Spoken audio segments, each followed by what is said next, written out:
A paz do Senhor Jesus, nesse vídeo eu vou estar mostrando 12 motivos que provam que a igreja passará pela grande tribulação. Alguns vão dizer que pelo fato de a palavra igreja não estar escrito do capítulo 4 em diante do livro de Apocalipse, significa que ela não estará na grande tribulação, ou seja, que ela será arrebatada antes da grande tribulação, no início da última semana de Daniel. E a última semana de Daniel se refere a uma semana profética de anos. Uma semana tem 7 dias, mas aqui uma semana profética se refere a 7 anos. E que o que está escrito depois do capítulo 3 não é para a igreja, mas para Israel. Mas o fato de não estar escrito a palavra igreja do capítulo 4 em diante, em Apocalipse, não quer dizer que os textos não se referem à igreja. Deus usa palavras diferentes para se referir à igreja também. A palavra igreja não aparece em Apocalipse 19, mas ali é a igreja já ressurreta e glorificada, vindo para a batalha junto com Jesus.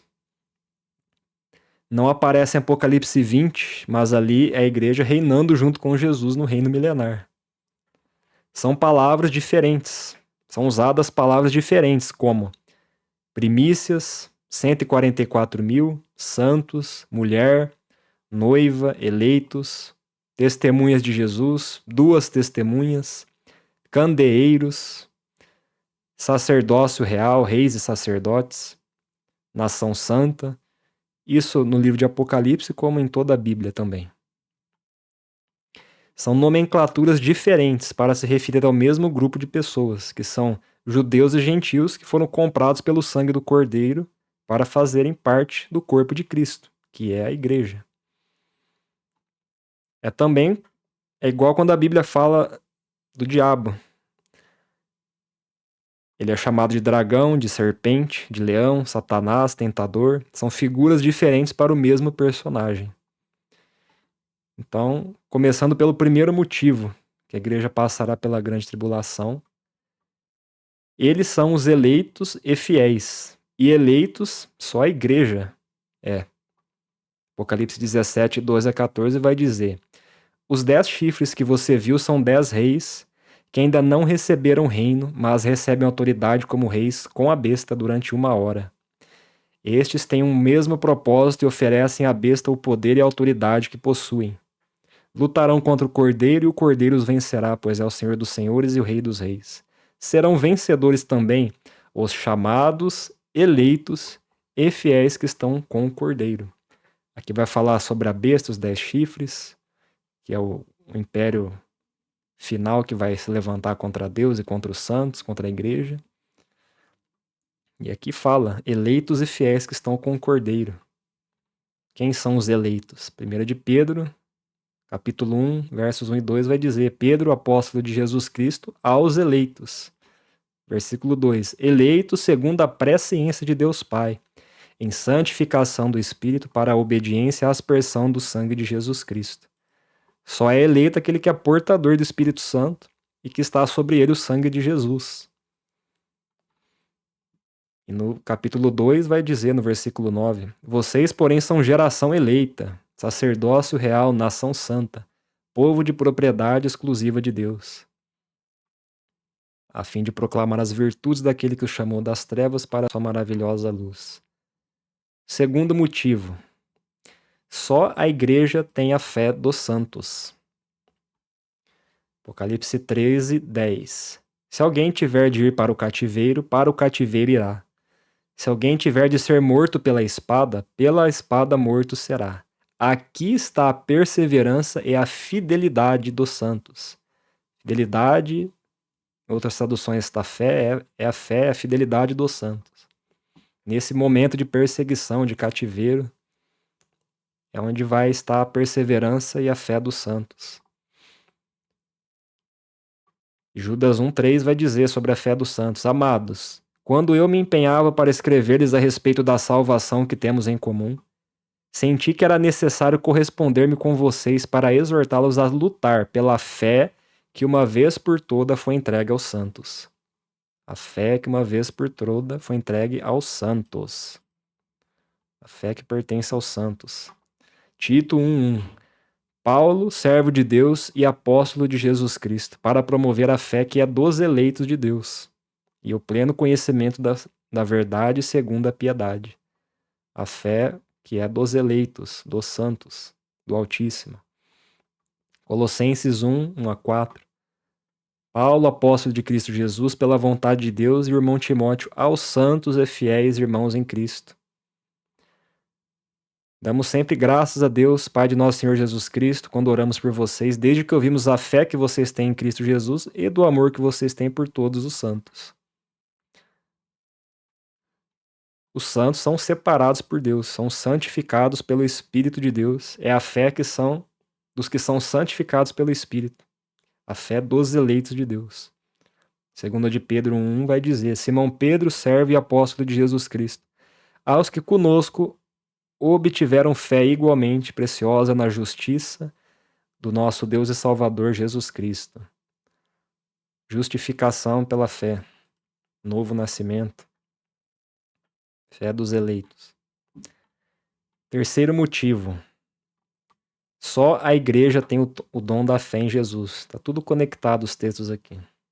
Apocalipse 14, 12. Aqui está a perseverança dos santos, os que guardam os mandamentos de Deus e a fé em Jesus. A fé em Jesus é os santos que tem a igreja. Efésios 2,8, porque pela graça vocês são salvos mediante a fé. E isso não vem de vocês, é dom de Deus. Não é uma fé comum de outras religiões, é a fé dos filhos de Deus. Fé na verdade. Quarto motivo. Só a igreja pode guardar os mandamentos de Deus no coração. Que vai falar sobre a nova aliança. Hebreus 8:10. Porque esta é a aliança que farei com a casa de Israel, depois daqueles dias, diz o Senhor. Imprimirei as minhas leis na mente deles e as inscreverei sobre o seu coração. E eu serei o seu Deus e eles serão meu povo. E como que Deus imprime as leis dele na mente e no coração do seu povo? Através do Espírito Santo, através da nova aliança, tirando o coração de pedra e colocando o coração de carne. Aqui vai falar sobre a casa de Israel, da aliança com as duas casas de Israel, com a casa de Israel e com a casa de Judá, que se refere a gentios e judeus unidos em Cristo. Eu tenho um estudo aqui sobre as duas casas de Israel em 3 partes, tem uma playlist aqui. Se você quiser ver, acessa a playlist, assista. Você vai entender melhor sobre as duas casas de Israel. Que a casa de Israel se refere aos gentios e a casa de Judá, os judeus convertidos a Cristo. Restauração pela fé.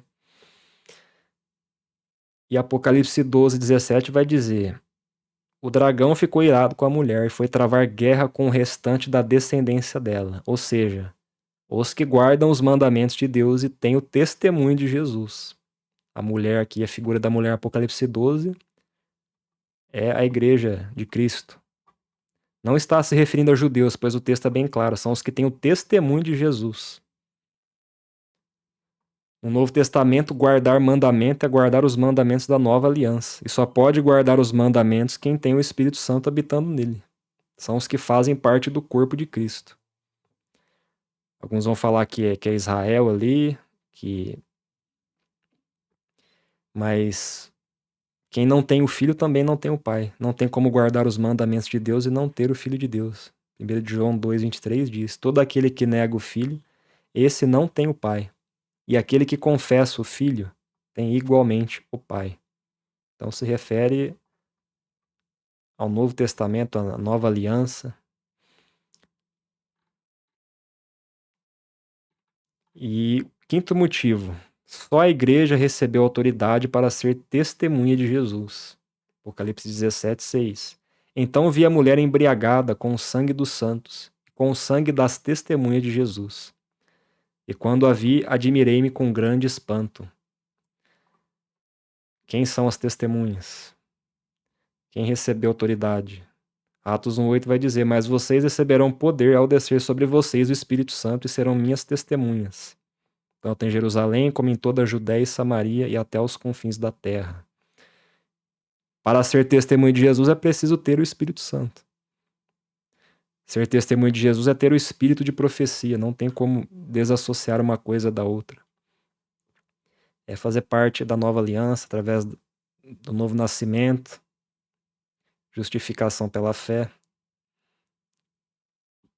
Sexto motivo, só a igreja é lavada pelo sangue do Cordeiro. Apocalipse 7, 9, 13 e 14.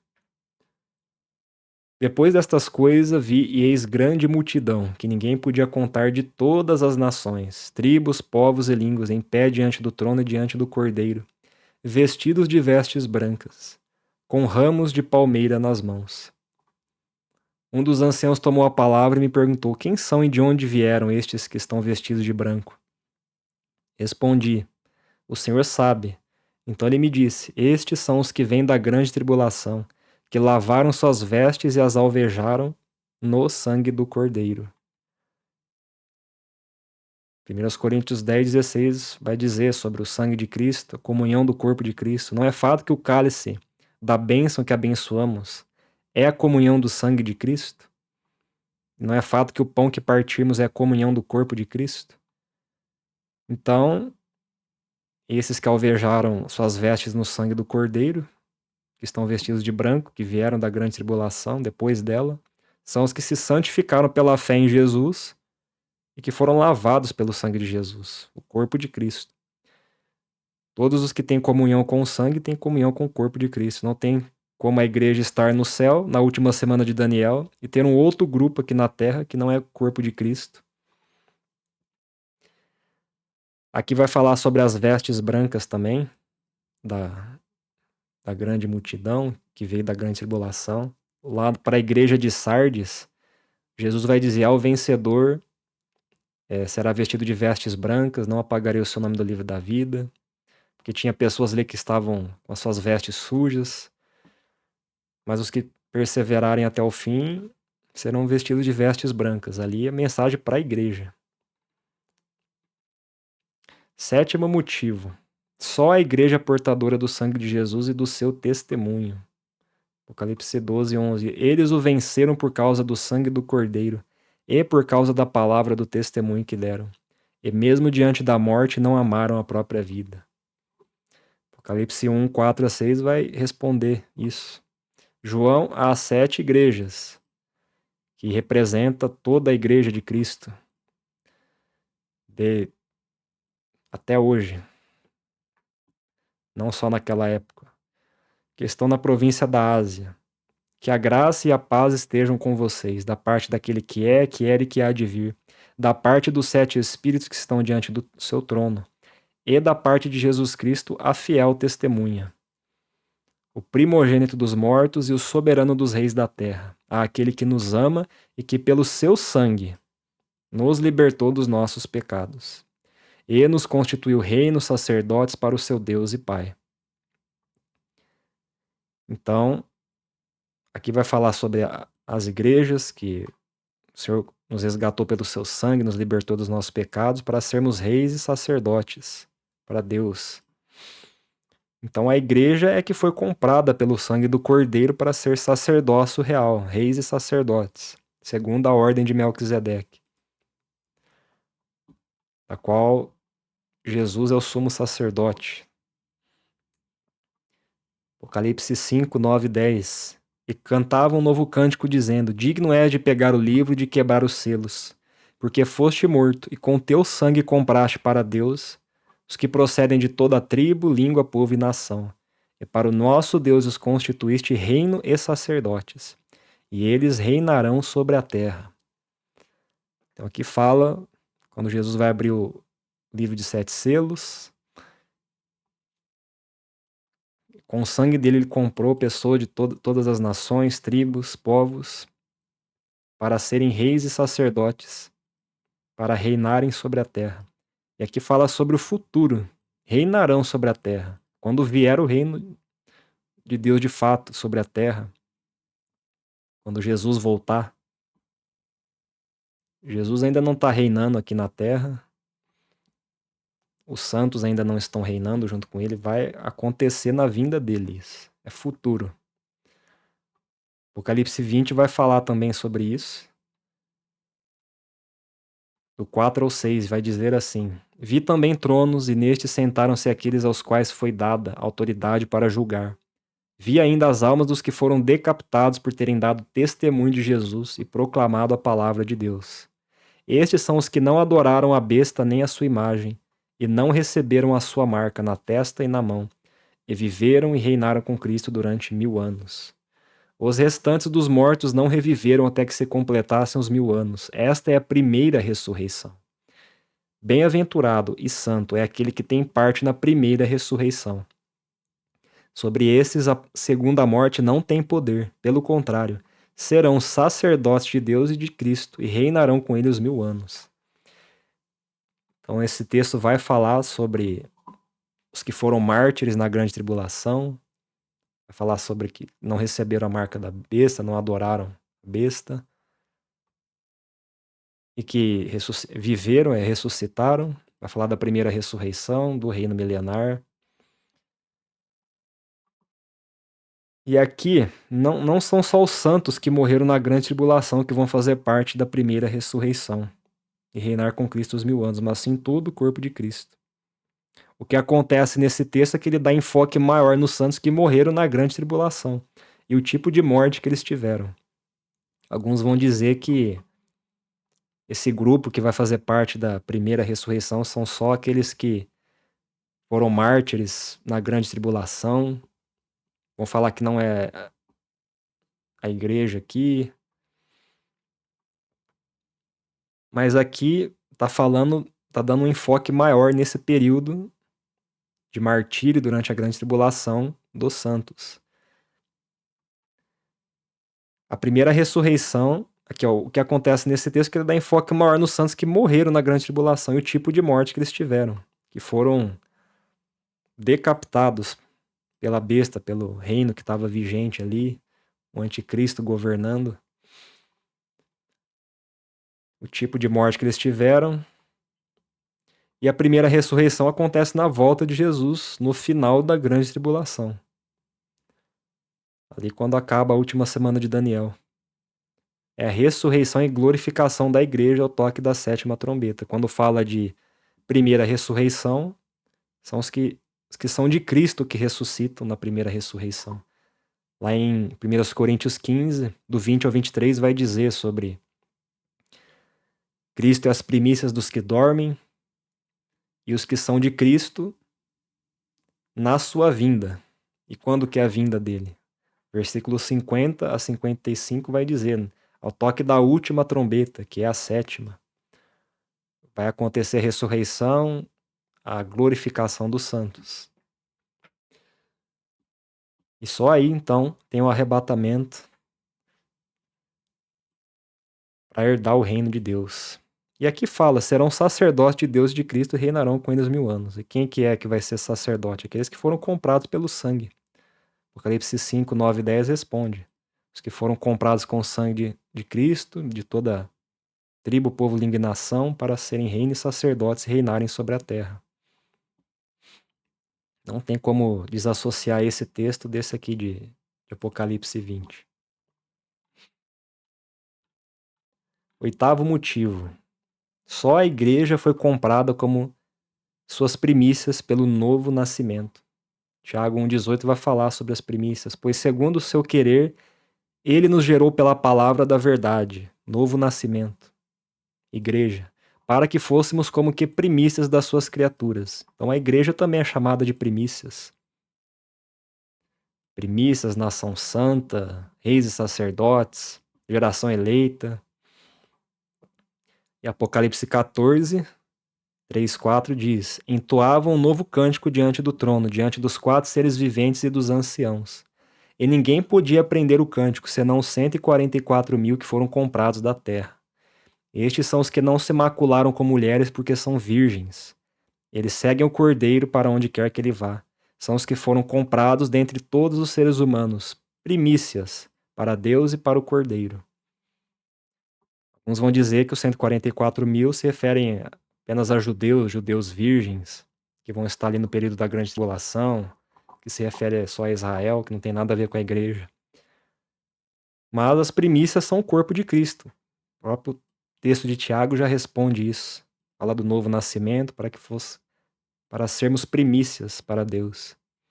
Os 144.000 não se refere a judeus virgens, é um número simbólico que se refere à totalidade do povo de Deus que foi comprado da terra.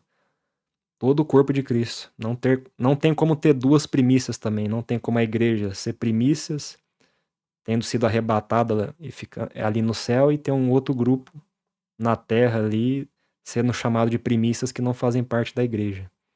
Só tem um grupo que é primícias, é a igreja do Senhor. São nomenclaturas diferentes para se referir ao mesmo grupo de pessoas. Judeus e gentios que foram comprados pelo sangue do Cordeiro e fazem parte do corpo de Cristo. Aqui não dá para falar todos os detalhes sobre os 144.000, seria um outro estudo isso. Mas o próprio livro de Apocalipse já nos responde quem são os 144.000. Estão vestidos de branco. Ali na mensagem às igrejas, Jesus vai falar sobre ser vestido de vestes brancas. Aqui, primícias, Tiago responde quem são as primícias. A questão de serem virgens, o que significa isso? Segundo os Coríntios 11, 2 e 3 responde: Tenho zelo por vocês como um zelo que vem de Deus, pois eu preparei vocês para apresentá-los como virgem pura a um só esposo, que é Cristo.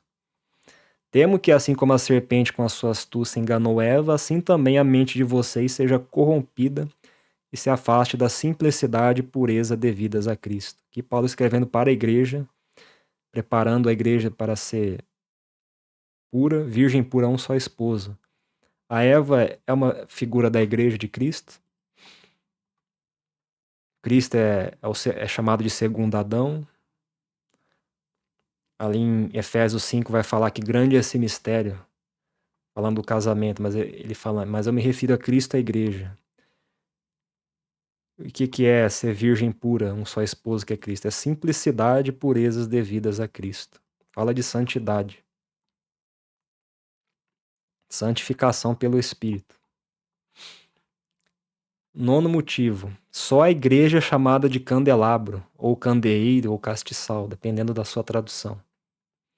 Apocalipse 11, 3, 4. Darei autoridade às minhas duas testemunhas, para que profetizem durante 1260 dias, vestidas de pano de saco. São estas as duas oliveiras e os dois candelabros que estão em pé diante do Senhor da terra. Aqui vai falar sobre as duas testemunhas, que são dois candelabros. Estão em pé diante de Deus. E quem são os dois candelabros? Apocalipse 1, 20 vai dizer: quanto ao mistério das 7 estrelas que você viu na minha mão direita, e quanto aos 7 candelabros de ouro, as 7 estrelas são os anjos das 7 igrejas, e os 7 candelabros são as 7 igrejas. Então, os 7 candelabros se referem à igreja. Toda a igreja. As duas testemunhas são representadas por 2 candelabros que estão em pé diante de Deus. Candelabro é a igreja. E das 7 igrejas, apenas 2 estão sem repreensão, que são Esmirna e Filadélfia, que são os 2 candelabros que estão acesos, por assim dizer. As outras 5 igrejas, os outros 5 candelabros, Jesus está chamando para o arrependimento.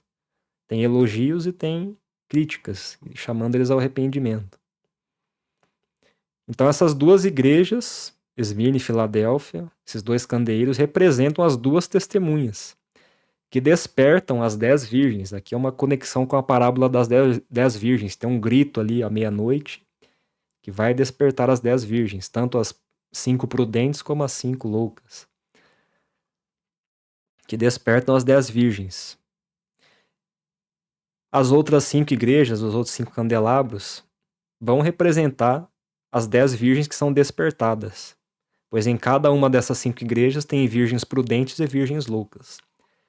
Então, dessas 7 igrejas, que são 7 candelabros, só 2 estão sem repreensão, que são chamadas de testemunhas, que vão receber poder e autoridade de Deus para fazer sinais e para despertar o restante da igreja. E nesses outros 5 candelabros, essas outras 5 igrejas, ali tem pessoas que estão sendo fiéis a Deus e outras não, que Jesus está chamando ao arrependimento.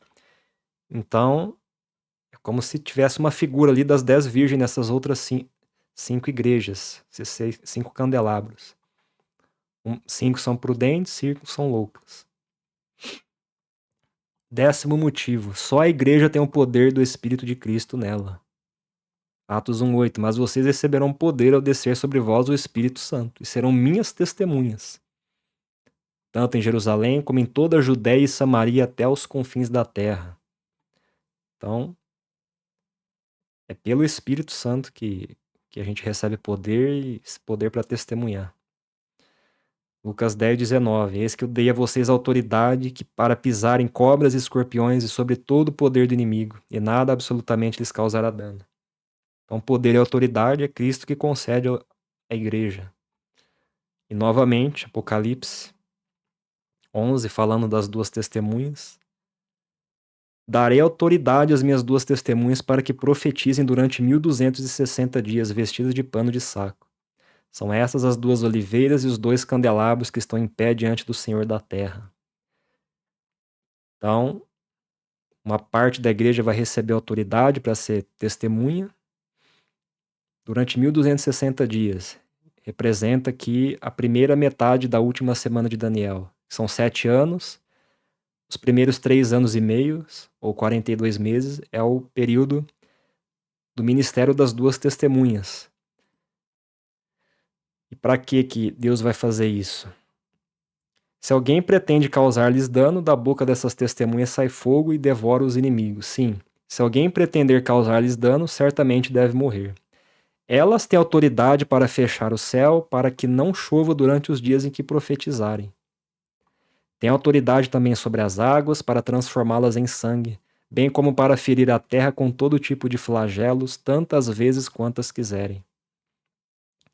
Quando tiverem então concluído o testemunho que devem dar, a besta que surge do abismo fará guerra contra elas. A besta vencerá e matará as testemunhas. Então as testemunhas recebem autoridade para agir esse período de 3 anos e meio, primeira metade da última semana de Daniel, para despertar o restante da igreja que está dormindo, para anunciar o império da besta que vai surgir ali na segunda metade da última semana, do homem do pecado que vai se levantar, e para chamar todas as nações ao arrependimento também, porque Deus vai dar autoridade para elas pregar o evangelho em todas as nações, pessoas espalhadas em todas as nações, aqui falando da igreja, fazendo sinais para confirmar a palavra que eles estão pregando. E aqui fala sobre a unção de Moisés e Elias, aquilo que Elias fez e que Moisés fez de sinal. Elias fechou o céu, orou para que não chovesse durante os dias que ele profetizou, que foi 3 anos e meio. Moisés transformou a água em sangue, fez vários sinais ali no Egito. Então a igreja vai receber a unção de Elias e Moisés para operar essas pragas, esses sinais, chamando o povo ao arrependimento. E isso aqui está ilustrado nas trombetas. Ali a primeira trombeta vai falar sobre ferir a terra, ferir o mar, ferir as árvores.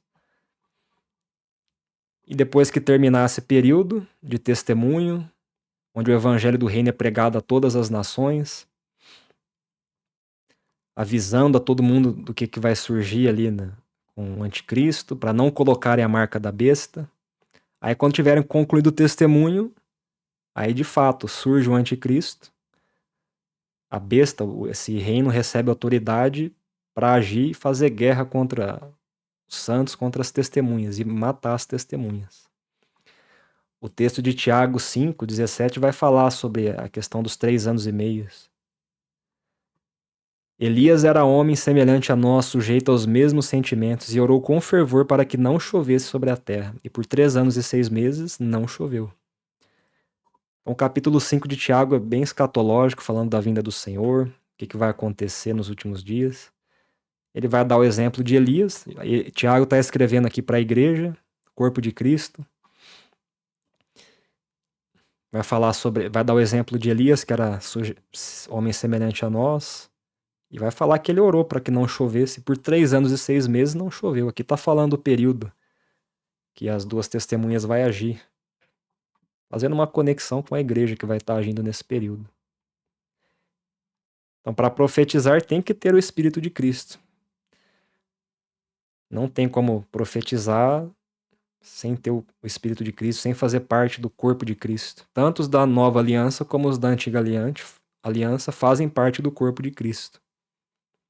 Pois os do antigo pacto profetizaram pelo Espírito de Cristo. 1 de Pedro 1,11 diz: investigando qual a ocasião ou quais as circunstâncias oportunas que eram indicadas pelo Espírito de Cristo que neles estava, falando dos profetas da antiga aliança, ao predizer os sofrimentos que Cristo teria de suportar e as glórias que viriam depois desses sofrimentos. Aí, lá em Hebreus 11 vai falar da galeria da fé, dos patriarcas, ali vai falar da igreja, todos eles fazem parte da igreja. A diferença é que eles viveram na antiga aliança, não tinha... O Espírito Santo não habitava 24 horas por dia neles, não tinha novo nascimento, mas eles faziam parte da igreja, porque o Espírito de Cristo vinha sobre eles ali.